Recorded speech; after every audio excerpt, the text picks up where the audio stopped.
आता रामायणाकडे आले, लक्षात ठेवा, कारण जसं आठवण तसं सांगायले. रामायण बरंच पाठ आहे, पण ते आठवायला कमी जास्ती होते असं म्हणून सांगायले. कारण एकदा काय झालं की राजा दशरथ असणारे त्यांना बरेच दिवस संतती नव्हती.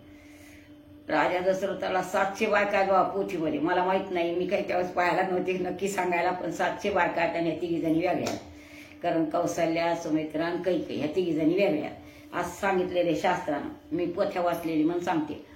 आता त्या बायका होत्या पण संततीच नव्हती कोणाला. मग आता काय करा, एक दिवशी राजाला स्वप्न पडलं, कोणा दशरथ राजाला स्वप्न पडलं की 3 पुरुष मारले.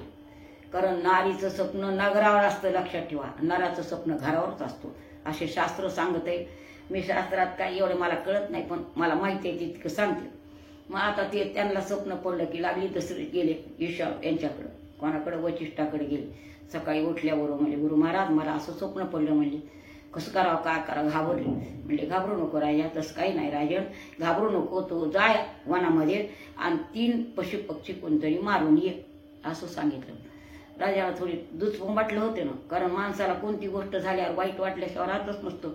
कारण चांगलं झालं तर आनंद वाटतो, वाईट झालं तरी दुःख वाटतं, दोन्ही आहे आपल्याजवळ.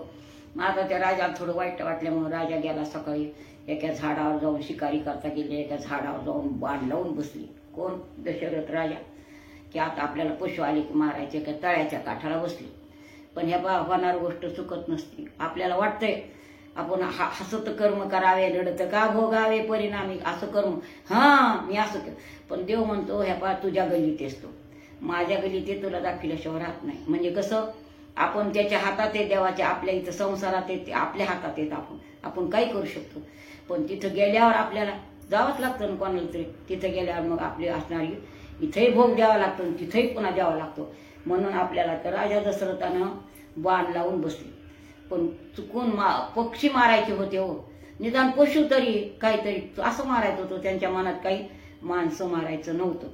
परंतु कसं असतं, प्रारब्ध संचित क्रियामान असं असणारं झाडावर बसले. दिवस मावळायची वेळा तरी काही पक्षी मिळाला नाही, पण ते पाणी प्यायला तिथं आलं नाही, तळ्यावर कुठं काही नाही. मग थोडी चिंताक्रांत झाली. पण थोडा अंधार झाला आणि असणारा श्रावण बाळ ते आपल्या आई वडिलाची कावड घेऊन काशीला चालला होता. म्हणे ते काशीला चालला होता आणि त्यानं ते म्हणले, बाळा आम्हाला पाणी पाचतोच काय? तर तळ दिसलं सुरुवात, तिथं तळ दिसल्यामुळं ते असणारे मग तिथं टिकविली त्यांनी झाडाखाली टिकविली. कमंडूला आणलं भरून, कमंडूला आणलं भरायला. कमंडूलाचा बुडबुड बुडबुड आवाज झाला. तुम्ही म्हणता तुम्ही कुठे मी पोथीत वाचले ऐकले, कारण बुडबुड बुडबुड आवाज झाले की दशरथाने बाण मारला. बाण मारल्याबरोबर कसा हृदयाला लागला आणि कसा नाही, की कारण वाकलेले होते. पण काय करणे देवाची, नारळात पाणी म्हणते ते खोटं नाही. हृदयाच्या ठिकाणी श्रावणाच्या बाण लागला. मी थोडक्यात सांगू लागल्याबरोबर असणारा तो श्रावण पडला. पण ते श्रावण कसा होता, ते ज्ञानी होता. कुण्या सौभाग्याचा बाण करुणा करीत आला, नामस्मरण राम राम राम म्हणते बाण आलता हृदयाच्या ठिकाणी. त्याला काही दुःख वाटलं नाही, कोणाला श्रावणाला दुःख वाटलं नाही. अरे कोणाचा भाग्याचा बाण आहे म्हणले, मला राम राम राम करीत आला माझ्या हृदयाच्या ठिकाणला. राजा घाबरला ना, राजाला वाईट वाटलं. अरे मी करायला गेले, असंच होत असतो, करायला जातो एकूण काहीतरी होऊन बसतं, असंच असतं. व्यवहारातल्या गोष्टी या मनुष्य देहाच्या गोष्टी अशाच आहेत. नेहमी आपण घरोघरी अपराधाचा तोडसावा, अपराध करू नये, कारण कशानं काय होतंय ते कळत नाही. मग करू नये म्हणतात ना, वाडवली सांगते ते खोटं सांगत नसते, संत सांगते ते खोटं सांगत नसते. त्याच्यावर विश्वास ठेवावा लागतो. कारण भाव बळ्याकडे एरवी ना कळे, भावानं देव कळत असतो, भाव लागत असतो देवाच्या. ते बाण लागल्यावर श्रावण खाली पडल्याबरोबर असणारा राजा जसं जड पावलानं आले खाली. अरे म्हणजे मला म्हणले तरी मला स्वप्न पडलं, ते नक्कीच खरं झालं असं त्यांच्या मनाला वाटू लागलं. म्हणले नाहीत काय, असं खाली उतरले, पाहिलं ते झाडी पडली खाली, ते बाण लागल्याला खाली पडले. पण जीव होता. म्हणजे असं राजा काही नाही म्हणले, माझ्या वडिलाला पाणी पाच तेवढं नेऊन तू तेवढं कर म्हणले, असं श्रावणाने सांगितलं. पण दशरथ राजाला वाईटच वाटू लागलं, कारण ते चांगले होते ना. चांगल्या माणसाला चांगलं वाटत असतं, निर्भय माणसं असतो, नेहमी हिंसा करणारा, त्याला काही वाटत नसतं. पण हे चांगली होती माणसं, कारण ते मनुष्य जन्माला आले म्हणून काय झालं, ते देव होते असं म्हणायला काही भर नाही. मग आता त्यांनी झळ गाळ्याने ती झाडी उचलली, पाणी घेतलं आणि असणारा ते तिथं श्रावण पडलेला होता, ते गेले तिथं. म्हणल्या आई वडील म्हणायले, का रे बाळाला उशीर लागला, का रे तुम्हाला उशीर लागला, कशामुळे आला नाही तरी तुम्ही, कुठं गेला तरी बाळा, कसा उशीर लागला रे, असं विचारलं. तिथं राजा दशरथ गेले जड पायानं, हळू हळू हळू पाणी प्या म्हणले बाळा तुला कसा उशीर लागला, कशामुळे आला नाही. त्याचे आई वडील विचारू लागले. विचारल्यावर कुठं बोलत आहे, दशरथ राजाला बोलू येणार. माव माणसाला येतच असतं, त्यांच्या मनालाच वाईट वाटू लागलं, त्यांना कसं तरी वाटू लागलं, बोलता येईना. म्हणले श्रावण गेला आणि मी राजा दशरथ ते पाणी प्यायला. मग त्या मोठा हांबारडा पडला ना त्या मायबापाने. अरे अरे अरे म्हणल्या, काय केलंस राजा तो आमचं असं, आमच्या आंधळ्याला डोळे नव्हते ते डोळस आमचा नेलास. खूप शोक आहे बरं का त्या पोथीमध्ये. तो कसं केलंस राजा, असं अन्याय केलास आमच्यावर असं म्हणलं. पाणी तर पिलंच नाही त्या म्हातारीनं, पण युकून नाकाचे नरडे लागले, त्याने आपला जीव घातला.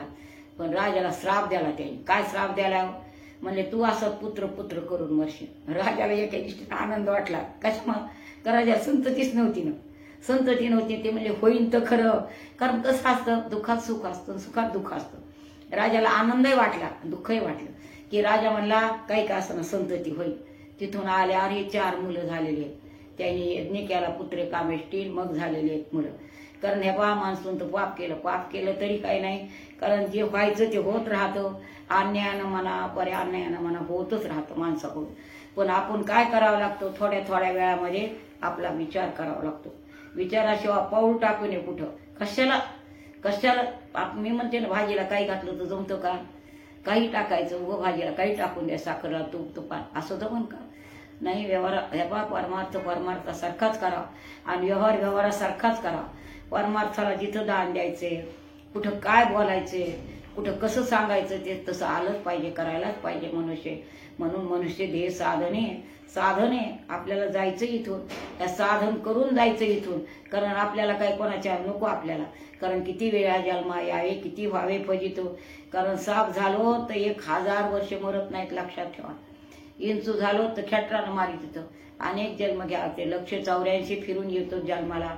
आणि जन्माला इतक्या महागातून इतका अमूलिक देह मिळून आपण काही करावं का, नाही. नरदेहाचे साधने सच्चिदानंद पदवी घेणे, कारण आपल्याला भगवान होता येतो, भगवान व्हावा. आता लोकांचं काही लोकांचं म्हणणं आहे की वेदांत जरी झाला तरी काय वेदांत म्हणजे, कारण आपल्याला सगळे विकार घालावा लागते. वेदांतामध्ये सगळे विकार घालावा लागते आणि विकार नेमके जात नाहीत आपले, असं आपल्याकडं. कारण काम, क्रोध, मद, मच्छर, दम, अहंकार हे जातच नाहीत. कारण राजा होता तरी त्यांच्याजवळ होतं सगळं, पण राजाचं पुढे चांगलं झालं. त्यांनी यज्ञ केला आणि 4 पोरं झाली, पण श्राप लागलेला राहिला नाही, लक्षात ठेवा. कारण लागला तो श्राप ते राहिला. कारण ज्यावेळेस प्रभू रामचंद्र वनवासाला चालले, त्यावेळेस प्रभू रामचंद्र लक्ष्मण वनवासाला गेली, सीता गेली, ते सोडून द्या. आणि इकडं हे पोरं यज्ञ केला होता आणि मामा न्यायला आलता, त्या मामाने 2 पोरं घेऊन झाली. आणि अशा वेळात राजा दशरथाला मरण आलं, कारण पोरंही आले नाहीत आणि हे रामही जवळ. रामाला कळत होतं की हो आता परब्रह्म राम आहे की, तो काही साधा आहे का तुमच्या आमच्या लेकरासारखा होता. पण श्राप खरा करून दाखवायचा, कारण सत्य असतं. भगवान म्हणत नाही त्याच्यामध्ये की आपल्या त्यानं चूक झालेली करू द्या, भगवान सत्यच करून दाखवलं. रामाने सत्य करून दाखविलं त्या ब्राह्मणाचा श्राप. कारण राम कसे होते, रामच होते, ते परब्रह्म होते. कारण त्यांच्यासारखं कोणीच नाही. तोच राम आहे, तोच कृष्ण आहे, तोच हरी आहे, तो गोविंद आहे, अनंत नावानं नटलेला आहे तो भगवान. असा भगवान असणारा याच ठिकाणी पूर्ण प्रभू रामचंद्र भगवान की जय.